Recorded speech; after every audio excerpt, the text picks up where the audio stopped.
What's good, people? What's good, people? Big Rich here on our second installment of What's the Real Deal radio show here on YouTube. Remember, our last show was last week. I appreciate we had about 5,000 views and a whole bunch of comments and critiques. I appreciate it. So we're going to do episode 2. Today we're going to talk about Amazon Prime. We're not going to get too in depth with Amazon and Amazon Prime like we did with eBay, because see, I'm an eBay junkie, so I'm like an eBay aficionado.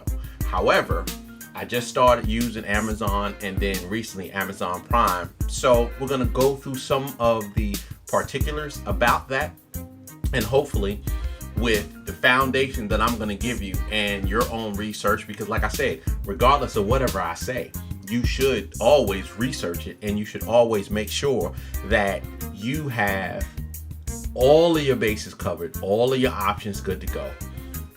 And that way you don't make no mistakes, okay? So we'll just talk about the difference between Amazon and Amazon Prime. First of all, let's talk about Amazon. Amazon started out as basically a bookstore, you know what I'm saying? An online bookstore. Back in the day, that's what they primarily dealt with. And they do still primary, I think over 50% or the majority, you know, it doesn't necessarily mean that it's 51%, but the majority still of their output is books, magazines, graphic novels, that type of stuff right there. But a few decades ago, they expanded their reach into everything. So basically, there's nothing that you can't, I can say nothing. There is very few things that you can't get on Amazon. I don't know if they have adult material. I've never tried that, but I wouldn't see why not.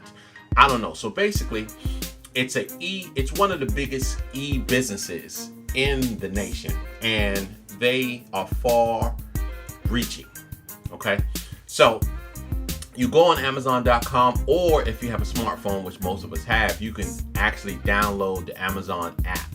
You know, either one is fine. It all depends on where you're at. If you're dealing with a desktop, then you obviously want to go on Amazon.com. If you don't have a desktop or don't have a laptop, you could do it on your smartphone. What I suggest is when you first started, I would go to Amazon.com on a desktop or a laptop, because there are a lot more options that you can deal with and have access to when you are on a desktop or when you are on a laptop, as it is very limited if you do it on your smartphone. But see, some people use tablets and all that type of stuff, but still, if you use a tablet, you're going on the internet anyway. So once you go to Amazon.com, the top right, it'll say sign up. You want to sign up. You basically do the same thing that you did with eBay, but we discussed last week. You give your full name, your address, other ancillary questions that they have and stuff like that. You can also set up for your prepay, or what they call it is one-stop pay or one button pay, where you will put a debit card or a gift card or a major credit card in there, so that whenever you order something, you know, when it would move, you say, okay, let's just say I wanted this book.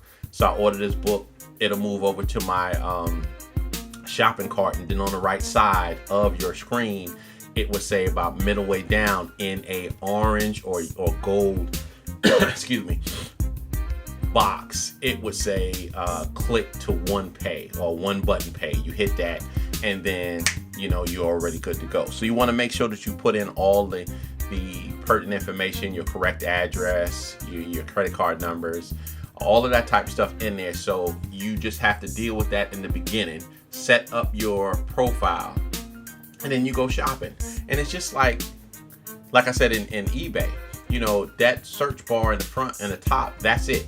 Now, one thing I do like about Amazon that eBay really doesn't have is Amazon, you can hit, like if you look at the space bar, all the way to the left of the space bar, there is a opaque button, and it usually says in bold letters all. But if you hit that button, you'll have a drop down menu that will then basically break down your sections. So books, ebooks, lingerie, electronics, kitchenware, all of that type of stuff. And then then basically what that is once you highlight that particular area, then once you go into that particular area, you have everything that you search for will just search in that area instead of searching on the entire website. Sometimes that helps out tremendously, especially if you know exactly what you want. If you know exactly what you want, you're good to go. So once you do that, usually you have anywhere between 3 days to a week, depending on what you're ordering and where it's coming from, because Amazon.com or Amazon, the business, has warehouses all over the country, probably all over the world. So it all depends on where it's coming from. It's usually that. But there's two other ways that you can actually deal with in Amazon and actually helps you out tremendously. First one is they now allow people to sell their wares on Amazon. So if I have a camera and I'm looking at the trending numbers of my camera, let's just say it's trending to $200. Okay, I need to get it sold, so I can then put it on Amazon for $150, $160, and then Amazon would list it for me. I'm not too familiar with that per se, but that is something that you can really find some good used items that you don't have to bid on, and you can pretty much guarantee that they're good quality items because you have to rate your items. Sometimes, like, I collect comic books, so if you go in there with comic books or graphic novels, it'll rate it. It'll be like fair, poor, excellent, new, whatever. It basically would explain everything that is wrong or not wrong with that particular item. So that's something that you can actually use. Third, and I feel the best, is Amazon Prime. Now, you have to pay for Amazon Prime. You can pay for a monthly, or you can pay for it for the whole year. I want to say it's $125, something between $100 and $150, something like that. It's been a while since I did it. I did it last year, so I should be coming up on re-upping here in another couple of months. So forgive me if I don't have the actual price.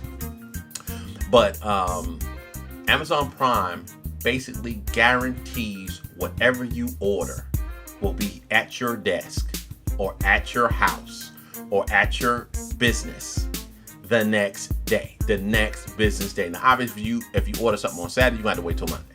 Obviously, they don't, nobody delivering on Sunday per se. But Amazon Prime, you say, hey, okay, I'm paying something for it, which comes out to anywhere between $12 and $25, something like that a month.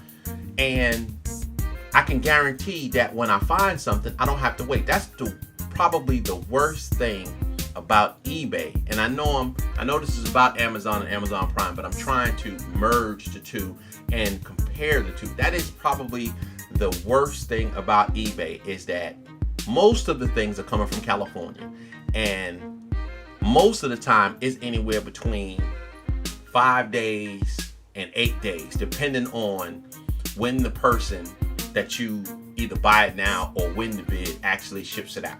Okay, so with Amazon Prime, you definitely can be in a situation where you can find what you want to find. There's a lot of deals and discounts being an Amazon Prime member, and you can guarantee that the item that you bought will be at your desk, your house, your company the very next business day.